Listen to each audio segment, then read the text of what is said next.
அனைவருக்கும் வணக்கம். Welcome to 100% engineering. Okay, இந்த வீடியோ லெக்சரில் நம்ம எதை பற்றி பார்க்க போகிறோம் அப்படின்னு பார்த்தீங்கன்னா அபவுட் பேட்டர்ன் மெட்டீரியல்ஸ். ஸோ பேட்டர்னை தயாரிக்கிறதுக்கு என்ன மெட்டீரியல்ஸ் யூஸ் பண்ணலாம், அதோட அட்வான்டேஜஸ் என்ன, டிஸ்அட்வான்டேஜஸ் என்ன அப்படிங்கிறத பற்றி டீட்டெயிலாக டிஸ்கஸ் பண்ண போகிறோம். And before that pattern materials, அதாவது பேட்டர்னை தயாரிக்க பயன்படுத்தக்கூடிய அந்த மெட்டீரியல்ஸ்க்கு ஒரு சில ப்ராப்பர்ட்டிஸ்லாம் இருக்கணும். அது என்னென்ன ப்ராப்பர்ட்டிஸ் அப்படிங்கிறத பார்த்துடலாம். The first property is nothing but low R minimum moisture absorption. பேட்டர்னை தயாரிக்க பயன்படுத்தக்கூடிய மெட்டீரியல் வந்து அதுக்கு மாய்ஸ்சர் அப்சார்ப்ஷன் அப்படிங்கிற ப்ராப்பர்ட்டி கம்மியாக இருக்கணும், இல்லை இல்லாமல் இருக்கணும். இப்போ பிளாஸ்டிக் எடுத்துக்கிறோன்னு வச்சுக்கோங்க, பிளாஸ்டிக் ஈரத்தை வந்து அப்சார்ப் பண்ணாது. ஸோ அதுக்கு வந்து மாய்ஸ்சர் அப்சார்ப்ஷன் வந்து 0, லோ அப்படின்னு சொல்லலாம், ரைட்? அண்ட் வுட் எடுத்துக்கிட்டோன்னா அது கொஞ்சம் மாய்ஸ்சர் அப்சார்ப் பண்ணும், லைக் தட். அந்த மாய்ஸ்சர் அப்சார்ப்ஷன் ப்ராப்பர்ட்டி எப்படி இருக்கணும் அப்படின்னு கேட்டிங்கன்னா ரொம்ப கம்மியாக இருக்கணும். ஓகே, அதிகமாக இருந்தால் என்ன ப்ராப்ளம் அப்படின்னு பார்க்கும்போது மாய்ஸ்சர் அப்சார்ப் பண்ணிச்சுன்னா வுட் வந்து பல்ஜ் ஆகும், அதாவது அதோட சைஸ் இன்க்ரீஸ் ஆகும். அப்போ பேட்டர்னோட சைஸ் இன்க்ரீஸ் ஆகுது. ஸோ தட் அந்த பேட்டர்னை வச்சு நம்ம மோல்டு கேவிட்டியை கிரியேட் பண்ணும்போது மோல்டு கேவிட்டியோட சைஸ் இன்க்ரீஸ் ஆகும். அப்போ ஃபைனல் ப்ராடக்ட் நமக்கு தேவையான சைஸ்க்கு கிடைக்காது, எக்ஸாக்ட் சைஸுக்கு கிடைக்காது. ஸோ நம்ம ப்ராடக்டை வந்து சரியான அளவுக்கு செய்ய முடியாமல் போகுது. ஓகே, கேஸ்டிங்கை வந்து சரியான அளவுக்கு செய்ய முடியாமல் போகுது, அதுதான் ப்ராப்ளம். ஸோ அப்போ மாய்ஸ்சர் அப்சார்ப்ஷன் அப்படிங்கிற ப்ராப்பர்ட்டி அந்த பேட்டர்ன் மெட்டீரியலுக்கு கம்மியாக இருந்துச்சுன்னா நம்ம எக்ஸாக்டாக ப்ராடக்டை வந்து தயாரிக்க முடியும். ஸோ அதுக்காக தான் இந்த ப்ராப்பர்ட்டி வந்து கம்மியாக இருக்கணும் அப்படின்னு சொல்கிறாங்க. மாய்ஸ்சர் அப்சார்ப்ஷன் அப்படிங்கிற ப்ராப்பர்ட்டி கம்மியாக இருக்கணும். ரெண்டாவது விஷயம் என்ன அப்படின்னு பார்த்தீங்கன்னா லோ டென்சிட்டி.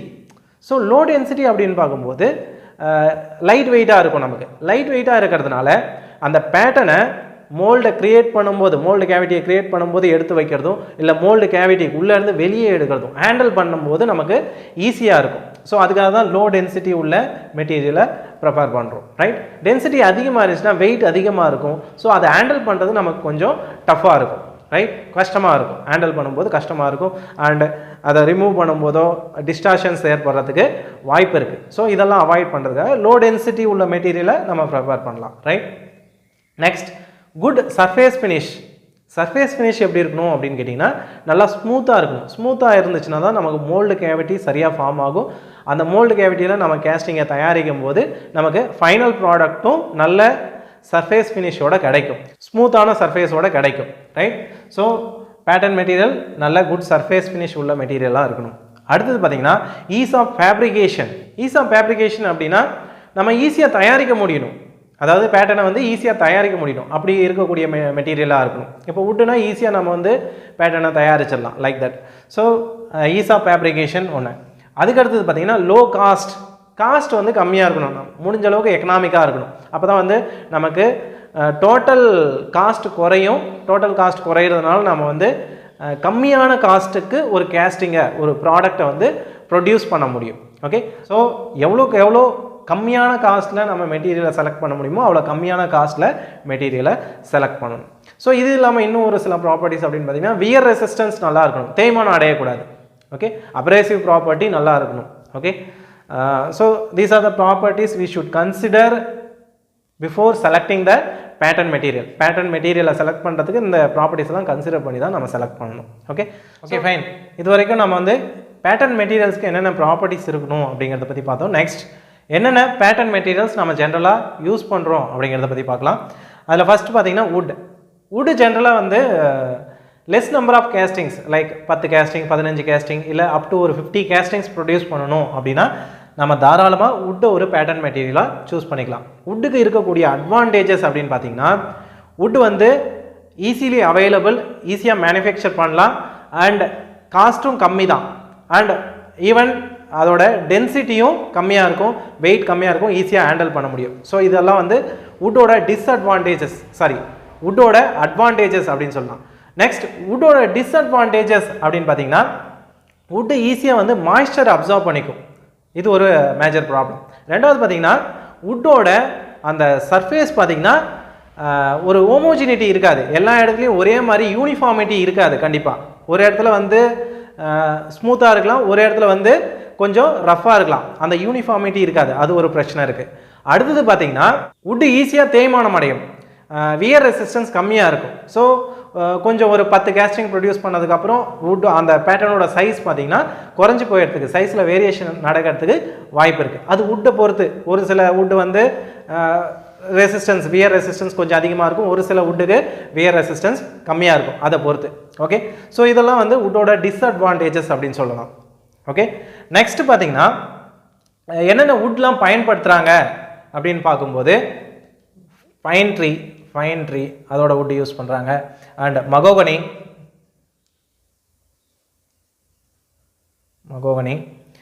அண்ட் செர்ரி, மேஃபில், டியோடர், டீக், தேக்கு, ரைட். ஸோ இந்த வுட்ஸ்லாம் வந்து ஜென்ரலாக பேட்டர்ன் மேக் பண்ணுறதுக்கு பயன்படுத்துகிறாங்க. ஓகே, ஸோ ஒவ்வொன்றுத்துக்கும் ஒவ்வொரு ப்ராப்பர்ட்டி இருக்கும். இப்போ பைன் ட்ரீ பார்த்தீங்கன்னா மாய்ஸ்டர் அவ்வளவோ அப்சர்வ் பண்ணாது, பட் அதுக்கு ஸ்ட்ரென்த் கம்மியாக இருக்கும்.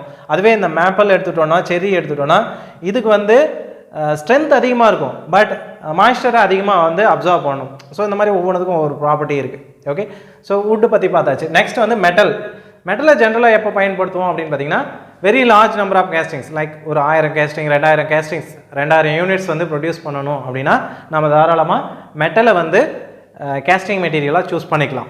சாரி, பேட்டர்ன் மெட்டீரியலாக வந்து சூஸ் பண்ணிக்கலாம்.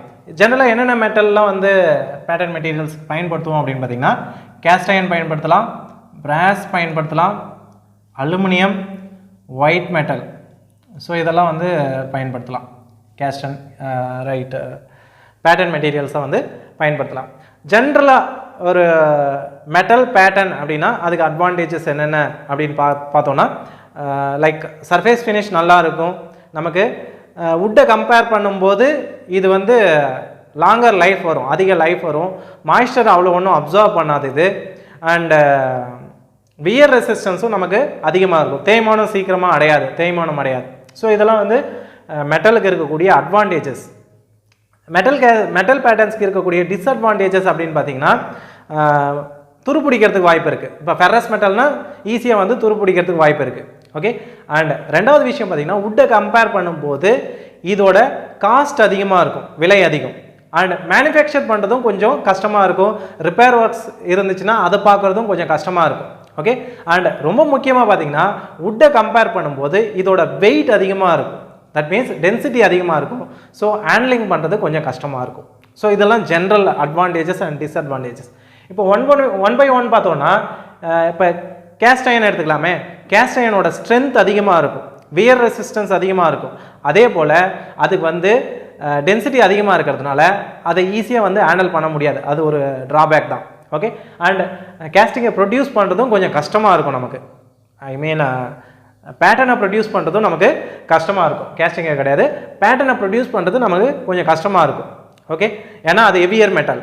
ஓகே, நெக்ஸ்ட் பிராஸ்க்கு வந்தோம்னா பிராஸோட சர்ஃபேஸ் ஃபினிஷ் ரொம்ப நல்லாவே இருக்கும் அண்ட் ஈஸியாக மேனுஃபேக்சரும் பண்ண முடியும். பட் ஒன்லி ட்ராபேக் என்ன அப்படின்னு பார்த்தீங்கன்னா இட் இஸ் வெரி எக்ஸ்பென்சிவ். அதோட விலை வந்து அதிகமாக, காஸ்ட் வந்து நமக்கு அதிகமாகும். ஸோ ரொம்ப சின்ன கேஸ்டிங்ஸ் ப்ரொடியூஸ் பண்ணுறதுக்கு நம்ம பிராஸை ஒரு பேட்டர்ன் மெட்டீரியலாக பயன்படுத்திக்கலாம். பட் சர்ஃபேஸ் ஃபினிஷ் நமக்கு சூப்பராக இருக்கும். ஓகே, நெக்ஸ்ட் அலுமினியம் எடுத்துக்கலாமே. அலுமினியம் எடுத்துக்கிட்டோன்னா அலுமினியம் அதிகமாக ஷ்ரிங்க் ஆகிறதுக்கு வாய்ப்பு இருக்குது. லோடு கொடுக்கும்போது ஷ்ரிங்க் ஆகிறதுக்கு வாய்ப்பு இருக்குது.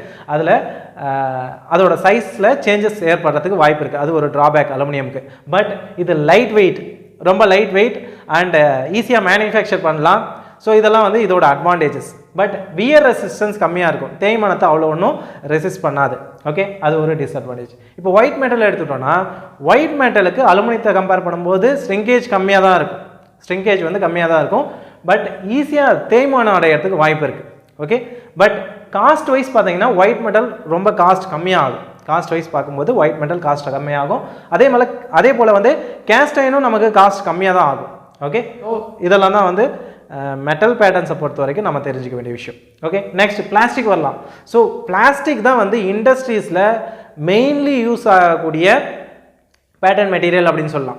ஓகே, பிகாஸ் இதுக்கு வந்து எல்லா அட்வான்டேஜஸும் இருக்குது. லைக் சர்ஃபேஸ் ஃபினிஷ் நமக்கு ரொம்ப ஸ்மூத்தாக கிடைக்கும், லைட் வெயிட்டு அண்டு காஸ்ட்டும் கம்மி, ஈஸியாக மேனுஃபேக்சர் பண்ணலாம், ரிப்பேர் ஒர்க்கும் ஈஸியாக பண்ணலாம்.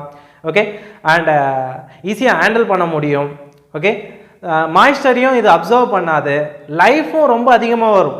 ஓகே, இது ஈஸியாக வந்து துரு பிடிக்காது, இல்லை இதோட ஷேப்பில் வந்து மாற்றம் ஏற்படாது. ஓகே, வியர் ரெசிஸ்டன்ஸும் ரொம்ப நல்லாவே இருக்கும். ஓகே, ஸோ மோஸ்ட்லி நம்ம பயன்படுத்தக்கூடிய பேட்டர்ன் மெட்டீரியல் அப்படின்னு பார்த்தீங்கன்னா இண்டஸ்ட்ரியில் பிளாஸ்டிக் தான், பிளாஸ்டிக் பேட்டர்ன்ஸ் தான் வந்து அதிகமாக யூஸ் பண்ணுறோம். ஓகே, என்னென்ன பிளாஸ்டிக்ஸ்லாம் நம்ம பயன்படுத்துகிறோம் அப்படின்னு பார்த்தீங்கன்னா epoxy resin, nylon, polystyrene. So இதெல்லாம் வந்து நம்ம ஜெனரலாக யூஸ் பண்ணக்கூடிய plastic materials for pattern making. Okay, next நம்ம பார்க்கக்கூடிய பேட்டர்ன் மெட்டீரியல் என்ன அப்படின்னா வேக்ஸ். வேக்ஸ் பொறுத்த வரைக்கும் நம்ம எக்ஸ்பெண்டபிள் பேட்டர்னாக யூஸ் பண்ணலாம். எக்ஸ்பெண்டபிள் பேட்டர்ன் மீன்ஸ் அந்த பேட்டர்னை நம்ம மறுபடியும் யூஸ் பண்ண மாட்டோம். இப்போ வுட் இருக்குன்னா வுட்டை வந்து ஒரு 10 கேஸ்டிங் ப்ரொடியூஸ் பண்ணுறதுக்கு திரும்ப யூஸ் பண்ணுறோம். மெட்டல் இருக்குன்னா ஒரு 1000 கேஸ்டிங் ப்ரொடியூஸ் பண்ணுறதுக்கு திரும்ப யூஸ் பண்ணுறோம். Like that. இதை ரீயூஸ் பண்ண மாட்டோம். வேக்ஸை பொறுத்த வரைக்கும் ரீயூஸ் பண்ண மாட்டோம். அதுதான் வந்து எக்ஸ்பெண்டபிள் டைப் பேட்டர்ன் அப்படின்னு சொல்கிறோம். லைக் மோல்டு கேவிட்டிக்குள்ளேயே பேட்டர்னை விட்டுருவோம். மோல்டன் மெட்டலை ஊற்றும் போது இந்த வேக்ஸ் உருகி வெளியே வந்துடும். ஓகே, ஸோ அதை நம்ம திரும்ப யூஸ் பண்ண முடியாது. ஓகே, வேக்ஸோட அட்வான்டேஜ் என்ன அப்படின்னு பார்த்தீங்கன்னா இட் இஸ் லைட் வெயிட். அது ஓகே தான், லைட் வெயிட்.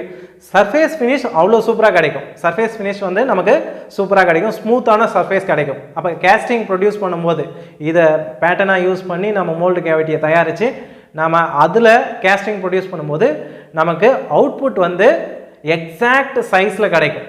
அது ஒரு மேஜர் அட்வான்டேஜ் அப்படின்னு சொல்லலாம். டிஸ்அட்வான்டேஜ் அப்படின்னு பார்த்தீங்கன்னா இந்த வேக்ஸ் பொறுத்த வரைக்கும் நம்ம பெரிய பேட்டர்ன்ஸ் தயாரிக்க முடியாது. ரொம்ப லார்ஜ் சைஸ் பேட்டர்ன்ஸ் தயாரித்தோன்னா ஒரு 5 kgக்கு மேலே இருக்குதுன்னு வச்சுக்கோங்க, 5 kgக்கு மேலே இருக்குன்னா வார்ப்பிங் நடக்கும். வார்ப்பிங் மீன்ஸ் அது பெண்ட் ஆகிறதுக்கு வாய்ப்பு இருக்குது, இல்லை உடஞ்சி போகிறதுக்கு வாய்ப்பு இருக்குது. அதை ஹேண்டில் பண்ணுறது கஷ்டம். அந்த பேட்டர்னை வந்து நம்ம ஹேண்டில் பண்ணுறது கஷ்டம்.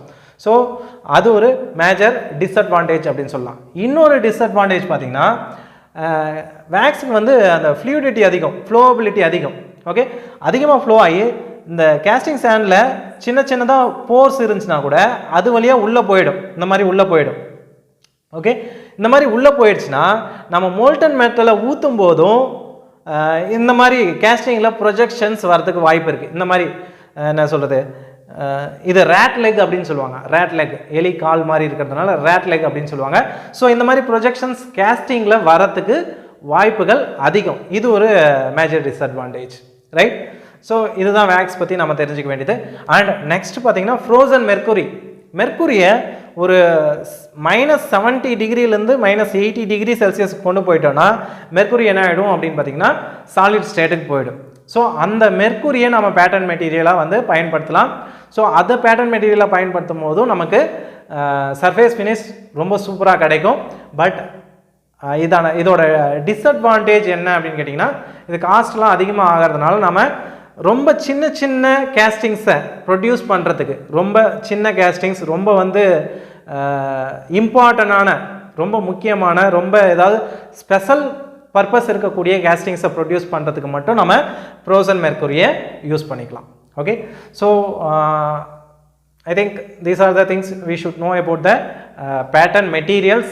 and நம்மளோட அடுத்த வீடியோவில் பார்த்தீங்கன்னா some ப்ரீவியஸ் இயர் கொஷின்ஸ் வந்து சால்வ் பண்ணலாம். அதாவது கேஸ்டிங்கில் இருக்கக்கூடிய கொஷின்ஸ் எல்லாமே இதுவரையிலும் நம்ம பார்த்த டாபிக்ஸ் இல்லை பார்க்காத டாபிக்ஸ் எல்லாமே கவர் பண்ணி என்னென்ன கொஷின்ஸ் இதுவரையிலும் கேட்டிருக்காங்களோ அதெல்லாம் வந்து நெக்ஸ்ட் வீடியோவில் நான் கவர் பண்ணுறேன். And thank you so much for வாட்சிங் திஸ் வீடியோ. இந்த வீடியோ உங்களுக்கு ஹெல்ப்ஃபுல்லாக இருந்துச்சுன்னா கண்டிப்பாக 100% இன்ஜினியரிங் யூடியூப் சேனலை சப்ஸ்கிரைப் பண்ணுங்கள். அண்ட் மறக்காமல் உங்கள் ஃப்ரெண்ட்ஸ் கிட்ட ஷேர் பண்ணுங்கள். தேங்க்யூ.